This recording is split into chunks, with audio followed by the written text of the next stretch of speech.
তৃণমূলের নেতা মন্ত্রীদের চুরির কারণে আজ রাস্তায় চাকরিহারা শিক্ষক শিক্ষিকা এবং শিক্ষাকর্মীরা।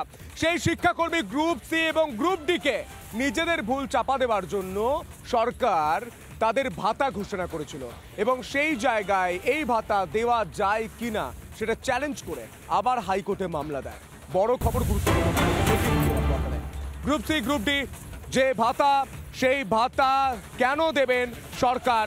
গ্রুপ সি গ্রুপ ডি চাকরিহারাদের মাসিক ভাতা রাজ্যের নির্দেশকে চ্যালেঞ্জ করে আদালতে কেন দেবে, সেই ঘটনায় চ্যালেঞ্জ করা হচ্ছে। চ্যালেঞ্জ করে আদালতে রাজ্যের নোটিফিকেশন খারিজের দাবি। 9 জুন মামলার শুনানির সম্ভাবনা। বিচারপতি অমৃতা সিনহার এজলাসে শুনানির সম্ভাবনা। বড় খবর, গুরুত্বপূর্ণ খবর আপনাদের জানিয়ে রাখবো। 9 জুন মামলার শুনানির সম্ভাবনা। বিচারপতি অমৃতা সিনহার এজলাসে শুনানির সম্ভাবনা। গ্রুপ সি ও গ্রুপ ডি চাকরিহারাদের মাসিক ভাতা রাজ্যের নির্দেশকে চ্যালেঞ্জ করে আদালতে। আইনজীবী সুদীপ্ত দাশগুপ্ত তিনি ঠিক কি বলেছেন শুনবো।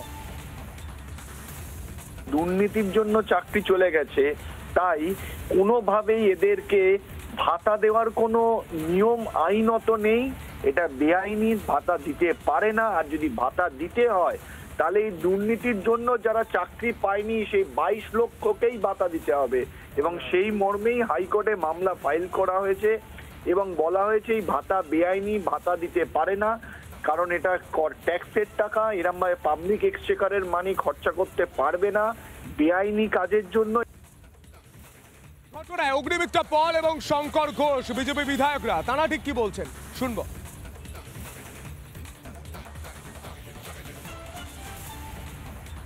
তারা টেন্টের যাদের স্যালারি বেতন 12% সুদে ফেরত দিতে বলা হয়েছে, আজকে মুখ্যমন্ত্রী যাতে তাদের দ্বারা এক্সপোজ না হয়ে যান, মানে মুখ্যমন্ত্রীর দল যে চুরিটা করেছে, যে ঘুষটা নিয়েছে, তাতে যাতে এক্সপোজ না হয়ে যান উনি প্রাণপণ চেষ্টা করছেন।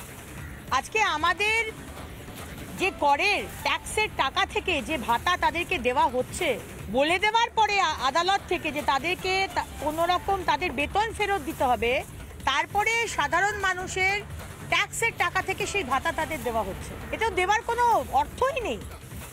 2011 পরবর্তী আমার যতদূর ধারণা 2টো পরীক্ষা হয়েছে এবং সরকারি চাকরির প্রায় প্রত্যেকটি পরীক্ষায় কোনো না কোনো মামলা করা হয়েছে। এই সরকার পরীক্ষা এবং পরীক্ষার ফলাফলের ক্ষেত্রে একটা অদ্ভুত অনিয়মের জায়গা তৈরি করে রাখে, যাতে কেউ মামলা করে এবং পুরো চাকরির পরীক্ষাটা ভেস্তে যায়।